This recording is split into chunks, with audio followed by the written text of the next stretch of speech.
Golden State Media Concepts Technology Podcast covers everything tech. The hottest mobile phones, tablets, games. We review it, rate it, test it. Whether you're Microsoft or Apple, Android or iPhone, we'll give it to you again and again. Black and white. The Golden State Media Concepts Technology Podcast.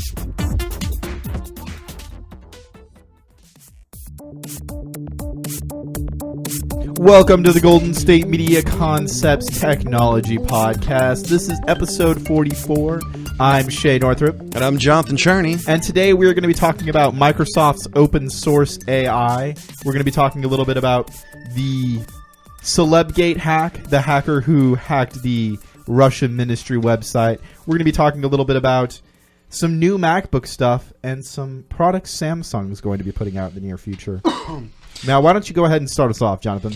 So the first story that we have is talking about Microsoft's new virtual reality headset. Shocker that Microsoft's getting in the game. Now, Microsoft's unveiling of its new VR headset for Windows 10 got overshadowed a little bit by the company's Surface Studio hardware last week. I'd never heard of their VR stuff. The studio stuff I heard of. So, in an interview with a Polygon HoloLens chief Alex Kipman revealed that Microsoft will detail its VR headsets in an event in December. Microsoft is planning to hold its two WinHEC events in December, one on the 8th and 9th, and another between the 14th and 15th of December. Now, pretty much the first device they're gonna be releasing is one that's actually tethered to the computer. It's going to be without their HoloLens software. Now, Microsoft's goals pretty much is to lower the cost to entry on virtual reality, along with hoping to introduce their HoloLens technology. But what that is pretty much augmented reality. It allows you to introduce virtual reality into live video, as it were. Live events. The first time I saw, if you guys haven't seen the HoloLens, I know we've talked about it before, but there's one where they did Minecraft. Yeah, that's interesting. I don't know how I feel about using Minecraft for virtual reality, but well, pretty much, if I remember correctly, what they did, they had this table and there was an outline, and on the table they had a Minecraft environment. Yeah, I know. I remember seeing that. It was very interesting. I don't know. I feel like it would be really hard to get used to that. I think this is another thing where you have to find a way to use it. Now, my first thought is architectural firms. Yeah. Now, the benefit about this, what they could do is they could give a customer a real-time, or not real-time, but a virtual walkthrough of a building that allow you to take a look at it, maybe manipulate it, maybe look at little stuff in it. I don't know, crime scene stuff. This is something I love, the idea of augmented reality, more than virtual reality, because I think it's more useful. It is. I could also imagine, I don't know about Minecraft, but stealth-based video games could be really cool on a surface like that. That would be cool. On the other hand, I've seen a lot of virtual reality fails lately. There's a ton of videos on the internet. Really? I haven't taken a look at that. I saw there's a GIF, a moving GIF of one where a guy is on this like climb structure, and he's climbing it and climbing it and climbing it, and he was standing still, and he fell over. Huh. So he's standing, there's nothing supporting him, and he's just, climbing up something. And I think this is the one thing, or one of the things, that I think the danger of virtual reality is you're not really watching where you're going. I know that's why a lot of things like the Oculus Rift and a few other devices out there set you up with a treadmill. Oh, really? Yeah, like the Oculus Rift has like a full circular treadmill and you can change directions and that sort of thing. Oh, that's awesome. Have you looked into the Oculus Rift? It's actually kind of awesome. I've looked into it a little bit. I know it's something I've always wanted to buy. I just don't have a computer powerful enough to actually power the thing. How much power do you think you need? I think I've been hearing stories about it as more than like the the Mac Pro, the big trash can looking thing. I've been told that it's not powerful to run it. Well, Mac has never really been much of a performance machine. I mean, you can do stuff like video and stuff, but I mean, video games have never really been a big thing for Macs. Well, the story I read, it was talking about their high-end one, like the $12,000 one. Yeah, the modular ones, right? Yeah, so I got to look and see. I mean, for one, I think it's $600 or $700, which is a little bit out of my price range, which is one of the reasons I'm more pro Microsoft on this. I don't know. I really want to try it. I haven't tried VR since probably the mid to late 90s. I haven't tried VR. I've tried the ones that you put on your phone. Have you seen those? The Yeah. headset that you put your phone in, you get a look around. I've done that, but that's about the extent of my VR use.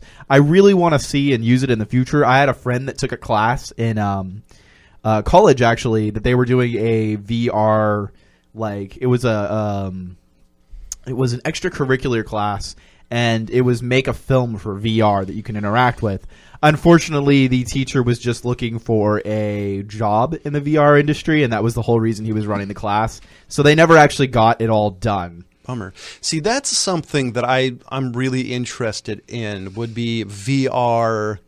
See, the VR games would be fun, but a VR movie to me sounds like a great challenge because it's a 360-degree film. Yeah. That there looks to me would be a lot of fun.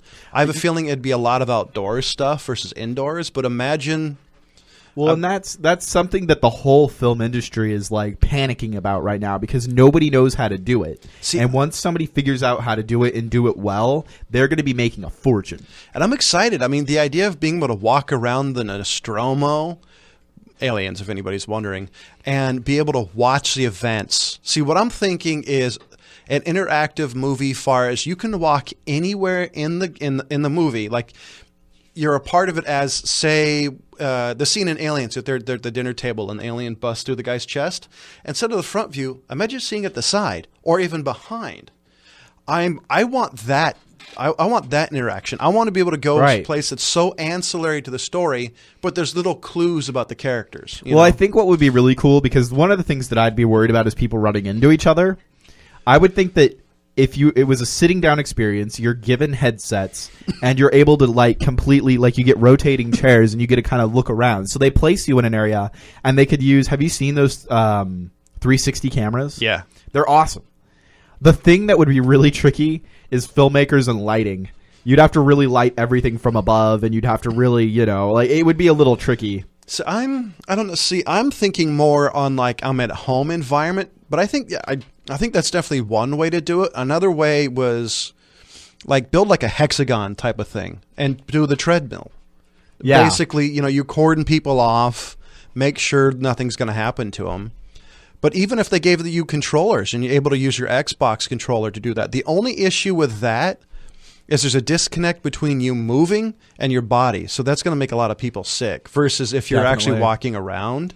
Well, it'll make people who aren't used to video games sick. People like you and me who have been playing video games since we were I think I would actually get a problem. I think I'd actually get sick because I get motion sickness on like airplanes type of thing. Well, I mean, I get motion sickness too when I'm in a car and I'm reading something or looking at my iPad. So I'm definitely interested. I know the last time for example, I tried any virtual reality was at the California State Fair, and one of my all-time favorite games back in the day was a game called Descent. I don't know if you've ever heard of it. I know about Descent. And so what it was a fake cockpit, had the whole joystick and everything. And then what they did, they put the helmets on you, and you got to fly controlling it. Matter of fact, they even had this lid that, shut down on you just like a... That's awesome. So that was the last time I tried it. I remember loving it. So how long ago was that? I think I had... I'm thinking probably around 98. Yeah, no, I think I had that game, but ported to the PlayStation 1. 98, yeah, something like that. I know it was Descent. I think it was a version of Riff on Descent 2. But the funniest thing is, you want to talk about VR. There was a game that came back in the second, I think, because in the 80s VR was a thing, or tried to make it a thing. In the 90s, maybe it was the same thing. There's a game called The Magic Carpet. Have you ever heard of it? I've heard rumors of it. I don't think I've actually seen gameplay, though. I have it somewhere. And so pretty much you're some guy on a flying carpet flying around. I honestly didn't see the point of this game until I found cheats and you're able to cast magic spells and stuff.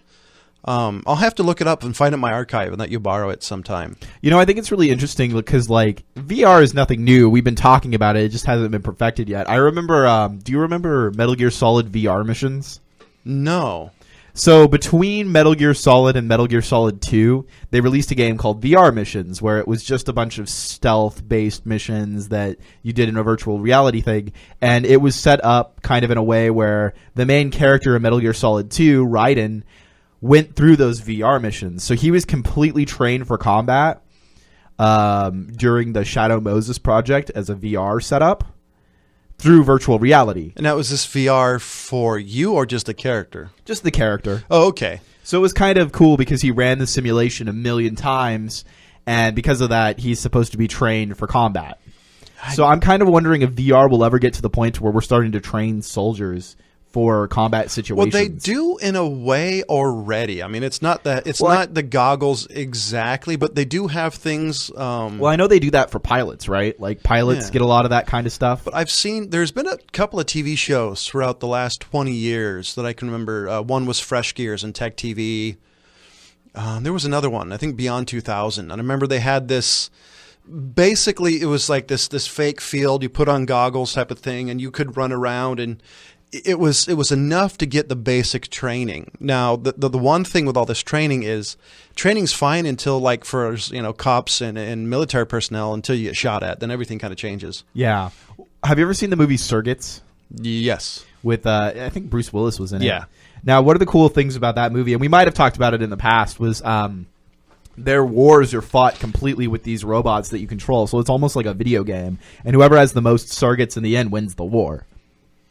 Yeah, I vaguely remember it. I know I saw it. And ladies and gentlemen, we are coming up to a break. When we come back from the break, we're going to be talking about Microsoft's open source AI toolkit. You guys are not going to want to miss this one. Stick around.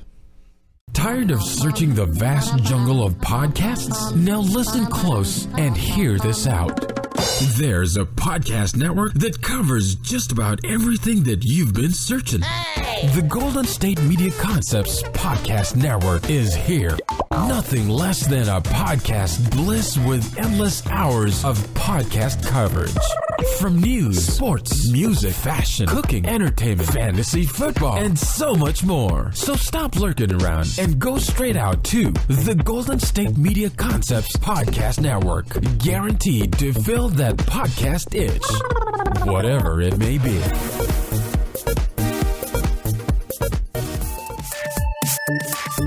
And we're back. First, gotta say is hashtag Free Tay, and it's Shay's turn. So I guess we did it. Microsoft has got an open source AI toolkit that is open to the public. So I guess all of our Free Tay has kind of come around. Now, it's not exactly what you think. Now, what this is it's set up for companies to kind of take advantage of their AI software and build stuff. So it's available on GitHub. By the way, thank you for building my hopes about getting a Tay of my own. Well, you could build your own Tay. That's the thing. We'll see. So CNTK, it's been rebranded as Microsoft's Cognitive Toolkit, and it's available on GitHub. And what it does is it utilizes, and this I'm going to quote them. Our vision is to democratize artificial intelligence for every person and organization. We made Cognitive Toolkit open source so that it's easily available to every developer who wants to build a great AI application. So this is kind of awesome because what it does is it's essentially just a learning tool, an AI toolkit, so to speak. And they're leaving it open source so that way developers who need a machine for learning and neutral work tools can create artificial intelligence applications. So apps, software, hardware, that sort of thing. It's completely open for the public to use, and I am really excited to see what people are going to do with this. Question: if Microsoft made this open source and they use the GNU for that, does this mean that anybody who makes any tools from it it has to be open source? I don't think so. I think that you can actually make money off of it. And I think it's just kind of like a blueprint more than anything. Okay, so basically it provides the tools and you have to do everything else. Yeah. Interesting. So it's basically just software that you can like play around with. It's kind of like reminds me of the Source engine. Okay. Kind of like how Source is just kind of open for anybody to make something with, or like Unreal is kind of the same way. I'm sure you have to give them credit. It's amazing that the last decade, I'd say pretty much since Ballmer, maybe when Ballmer was around, Microsoft has become the good guy, and Apple's kind of been the villain. And you'll find out more later coming up. Well, it's funny because like at one point Apple was supposed to be the good guy, and Microsoft was this big bad monopoly that they were fighting. Part of the problem is God rest his soul, Steve Jobs is no longer around, and Steve Jobs had what they called the reality distortion field. It was a loving name because he could make the most odd or horrible thing, like you're locked into iTunes and here's why it's good, and everybody would be praising it. But one of the reasons I think Microsoft right now is being the good guy is they've been doing a lot of open source stuff. They've been in the news as far as like their HoloLens and their tablets. I still think their Windows operating system itself, I could see having a problem coming up the next decade. Don't get me wrong, I actually like Windows 10, but there are things, they're doing certain things in it I've noticed have been... I've gotten used to it. Well, for me, what happened is I actually had my router blow up on me yesterday, and I was trying to figure out what it was. So I was actually looking for the way I could renew the lease, reset my Windows networking thing, and it was a little bit more harder than I remember being on any other version of Windows. They've definitely hid everything in there. One of the things that I'm actually kind of glad now is that I can turn off, because for a while I couldn't turn off Cortana. I didn't think you could turn her off anymore. Yeah, I just figured out how to turn her off, and I'm really happy. You have to go in through settings. It's kind of a complicated process, but you can disable her. And so now that I have that disabled, it feels more like Windows 7 and I'm more at home. I still don't like how long it takes me to get to the settings menu because it used to be just a right click away. Well, there's two settings. There's a settings panel and a control panel now. You can, if you go over the Windows thing is, you right click, you can get access to the control panel and the settings from that menu. Yeah. But it's not as quick as it used to be. Oh, no. It's because of the fact they're hiding the control panel. I remember it took me a good 5 minutes just to figure out if the control panel was still there because the settings menu, honestly, is useless. It doesn't do anything for me that I can, really do some heavy-duty fixing. So one of the cool things that's also cool to note about this is that they've gotten really good at Microsoft's open source AI has gotten really good at speech recognition. And I think that's kind of cool because... we've been struggling with speech recognition with, I guess, sort of, I'm not going to call them AIs, but VIs, like virtual intelligence type things. Well, we've been having problem speech recognition stuff for years. Since the 90s. The first game I ever remember having it, I know I've mentioned it, was a submarine game. And you would say, dive, dive, and it would dive, and you do stuff like that. And I remember having to say exact way. I'd have to say it slower. I remember having problems with it. It's not like in real life where if you're playing a game and you're really intense, you're like, dive, dive, So it's definitely improved. I know Google and Siri have definitely shown how it is possible. Well, and Cortana does a decent job. I've seen people use it on their Xbox and it worked fine, but I can't seem to get Cortana to respond to me very well. It might just be my headset, but whenever I try to tell Cortana to do anything, she gets very confused. See, on my Xbox, I have the Kinect.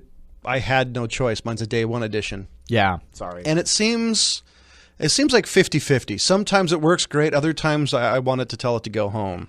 God, the games for the have they come up with any good games for the Kinect yet? The only one I remember, there was a Wave Runner game when it first started. Besides that, I don't know if they still make games for the Kinect. I know the newer version, I think it's the Slim or the S or the new one coming that don't actually have the Kinect port. You have to get a dongle for it. Really? That's crazy. So I think there was so much backlash against it that it actually stopped momentum because it was the Rise of Rome really heavily used it, and it was annoying. That's a bad game, though. It was a horrible game. I remember the last Splinter Cell game, I think the last two actually, had a thing for the Kinect if you could have it, and you could toss those noisemakers. Yeah. And you could go make some sort of noise, and it was supposed to go off. And I never had a Kinect to get it to work, but... Well, I remember I had a friend that would use the voice-activated thing to get their Xbox to do things because one of the buttons on their controller was broken. So they'd be like, Xbox, throw grenade, and it would throw grenades. I've never tried that. That was on Army of Two. One of the Army of Twos. Interesting. I don't remember which Army of Two. Interesting. I think part of the problem is the PlayStation and the Xbox version of it are so different. I don't think developers could program it for it. So the only way it could do it is it would have to be a first-party game for that console only. And I don't think there's a lot of that anymore. If it's not, I'm surprised Halo doesn't have it. Honestly, surprisingly, like the only two games that are really exclusives now are like the Crysis games, which I mean those really aren't that great, And Halo. Yeah, I know. And Titanfall, I think, was originally an Xbox One release, and now with Titanfall 2 coming... Well, no, it was on PC as well. Well, I guess in the console, though. In the consoles, it was Xbox only. I know now it's on the PlayStation, because I saw it the other day at one of the big box stores. I remember my uncle. My uncle's been gaming since forever. It's crazy that he's actually still into it, because he's in his 60s. But he was telling me that he gets really mad at... Titanfall because he doesn't use a controller. Mm-hmm. He uses keyboard and mouse. And so he said that, all these guys with the controllers, they get the audio aim stick, and that, really screws them over for, combat. And then because they have the controls, it's easier for them to do parkour. So they're just flipping around him and shooting him, and he would get really frustrated. Is he using keyboard and mouse with an Xbox? No, this is PC. This is on Origin. Oh, okay. But in theory, anybody with a keyboard and mouse should be better with anybody that's with... For shooting, yes, unless they have auto-aim. Like, a lot of games have the auto-aim stick, which makes Xbox easier. Now, one of the things that he really... Like, I remember asking him, too. I'm like, but you have to play that on Origin. And he's like, yeah, well, sometimes you got to do... Oh, no, totally. There's been a couple of games that... One particular was the last Dragon Age game that... I'm a huge fan of the series. It's a great series. You have to bite the bullet in order to do it. And ladies and gentlemen, we're coming up to another break. And when we come back, we're going to be talking about... Hackers. Check out the show that's built on the MMA. From the UFC to extreme cage fighting, they got the fights covered. Check out the GSMC MMA podcast. Get the latest news on past or upcoming fights. Join us as we talk to and about some of the biggest names in the MMA, past, present, and future. When it's the fight game, there's just one show to check out. GSMCpodcast.com/MMA-podcast. Don't forget to like them on Facebook and follow them on Twitter. Visit GSMCpodcast.com for more info.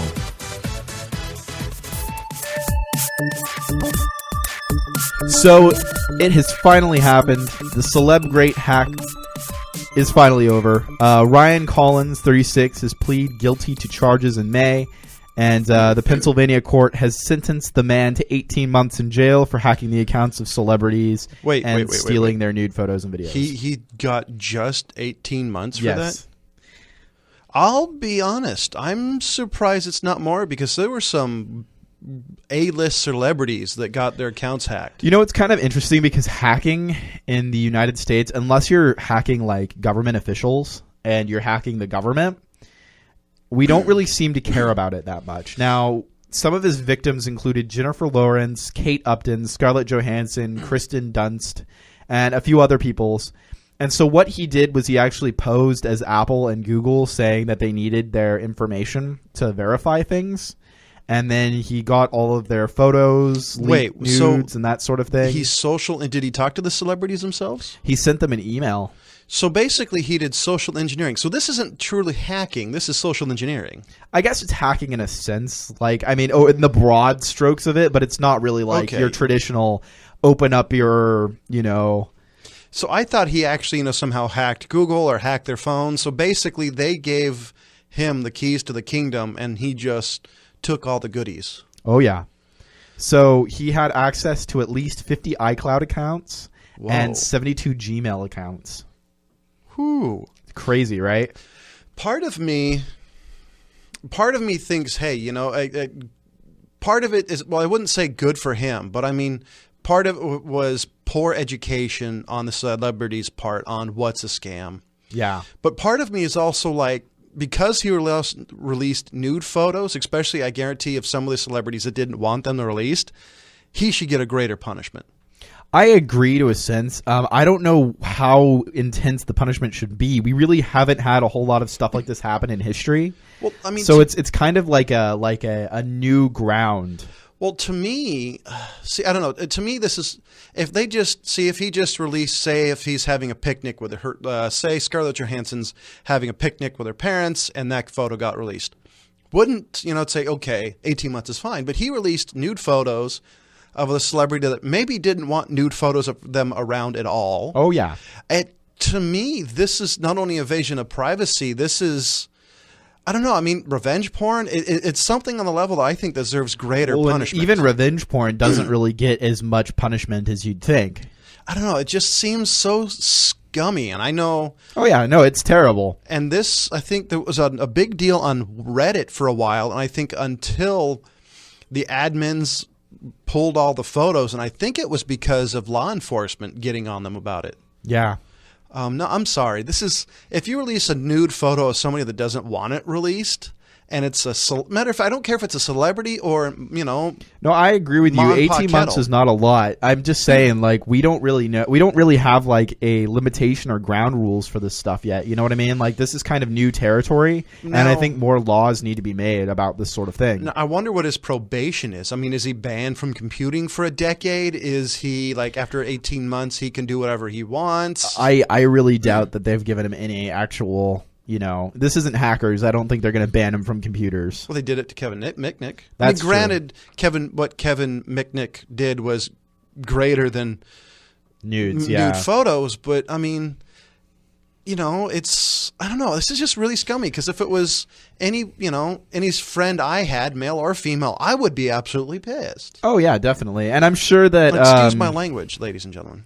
Jennifer Lawrence, Kate Upton, and Scarlett Johansson are all they probably all are with you on the fact that he should be getting more time than just 18 months. It just seems it just doesn't seem like it's a great enough punishment. And the other thing is I think this is a great thing to tell not only adults but children of be skeptical. Safe computing, Microsoft, Apple, all these people, they never ask you for your password or credentials. Never. They never do. For one, they'll usually send you a link that says go to this page and create a new password, if anything. Another thing you really want to do, pay attention to, at least as far as I've noticed, is look at the actual URL of the thing. If you click on it and it looks like a Microsoft page, but it says bobshouseofscams.com/Microsoft, something's fishy. Well, I remember there was a scam for YouTube that was giving people spyware and malware that it was like TURB or something like that. Okay, yeah. And it would come up right next to YouTube, and you'd had to be very careful about what you clicked on. I remember one of my buddies showing it to me. Wow. This was like 2010. I'm sorry. This still really... I don't want the dude to spend 20 years in jail, but 18 months, I say give him 2 years and 5 years probation. Yeah, I definitely think that they need to up it a little bit. I think we definitely need more laws about hacking because hacking has become such a big problem in our society today. And it's sad because government officials and the Supreme Court don't seem to think that it's a big deal. Well, that's always been an issue, though. I mean, you're coming up, if you take a look who's, at least in the United States, who's in the government collectively, I think the oldest one may be in their 50s. Yeah. I mean, that's changing a little bit. I mean, I think our current president, Barack Obama, was fairly young. He is fairly young. He was one of the youngest presidents to be elected. So, I mean, at least because he was the first person to use a smartphone. Because I remember, who was it? I think it was an Alaskan senator who never used his email account. Like, had somebody print it out and he read it and then, he wrote the response and they typed it. So it's ridiculous. I'm sorry. This really irks me. We need to get more technology. We need to start focusing more on technology and computers in our government. Otherwise, we're just going to crumble. I mean, we definitely need more cybersecurity, not only and for civilians, but for the government. But I'm sorry, I can't. Let's switch to a different story before this really irks me again. So speaking of government and hacking, guess who hacked the Russian ministry website? Who? There is a hacker known as Jester, and he's done some stuff in the past. He's, I guess, a cyber crusader. I actually kind of like this. I love it when hackers use their hacking for good instead of evil. So he's like a social justice warrior hacker? I guess. So what he said, what he did was he found a hole in the Russian Foreign Affairs website, and this is what he wrote. Comrades, we interrupt regular scheduled Russian Foreign Affairs website programming to bring you the following important message. Knock it off. You may be able to push around the nations around you, but this is America. Nobody is impressed. So he went and hacked the Russian ministry website because of the recent alleged attacks on the DNC and the U.S. government that apparently Russia's been doing. Russia, if you pay attention to the news, Russia and China, and I think there's another one who are always kind of hammering at them. But on the other hand, we do it back constantly. Oh, yeah, no, more definitely. But I think it's kind of cool that, I think that the U.S. government doesn't take hacking super seriously. And I think it's nice that we've got some people kind of looking out for us in a sense. Well, so what he said is, and this is something that he said that he also wrote in his message, let's get real. I know it's you, even by proxy, and you know it's you. Now get to your room before I lose my temper. So it's kind of funny that, he's turning this as a joke, and he's showing the Russians that we're not going to stand for this. And, Vladimir Putin has really been flexing lately. They just released that new missile. They've been doing a lot of, I don't know if you've seen it, but there is a underwater assault rifle that they've re-released, and they're starting to retrain frogmen to do some sort of espionage type stuff to U-boats and that sort of thing. Well, underwater weapons aren't uncommon. For example, the Glock has a model where the firing pin is protected. It actually allows you to shoot underwater. Now, there are issues with that. Well, yeah, bullets deteriorate in the water. Ballistically, as they don't travel as far. No, there are ways around it. But well, and that rifle in particular is supposed to be more effective than an actual spear gun in the water. That's that's what they say. I believe it. I'm not surprised. So I'm very curious to see how this election's going to go, and I'm very curious to see what our foreign relations with Russia is going to be in the future. Now, I'm not going to point fingers or anything, but it's very clear that one side seems to be kind of, yeah, Russia, we're cool, and then another side seems to be very, we need to take care of Russia right now. On the fear of talking politics, a lot of it is show anyways. Politics in the U.S. is kind of like a wrestling match. Well, and Vladimir Putin said himself that if they keep coming after Russia, like if they keep talking smack about Russia, Russia's going to do something. Yeah. Yes and no. Yeah. But we'll talk about this after the show. So, ladies and gentlemen, Shay and I want to thank you for listening to the Golden State Media Concepts Technology Podcast. You can catch us on Twitter, Facebook, and you can catch this audio podcast at GoldenStateMediaConcepts.com. Please hit us up on Facebook and Twitter. We want to know what you think. What do you think about the Russian hacker? Do you think Jester is a saint or a sinner? And do you think the gentleman who released all the nude photos of celebrities should get a greater penalty than the one he got? I think we all think that. And from Shay Northrup and Jonathan Charney, stay saucy, guys. You've been listening to the Golden State Media Concepts Technology Podcast, part of the Golden State Media Concepts Podcast Network. You can find this show and others like it at www.gsmcpodcast.com. Download our podcast on iTunes, Stitcher, SoundCloud, and Google Play. Just type in GSMC to find all the shows from the Golden State Media Concepts Podcast Network. From movies to music, from sports to entertainment, and even weird news. You can also follow us on Twitter and on Facebook. Thank you, and we hope you have enjoyed today's program.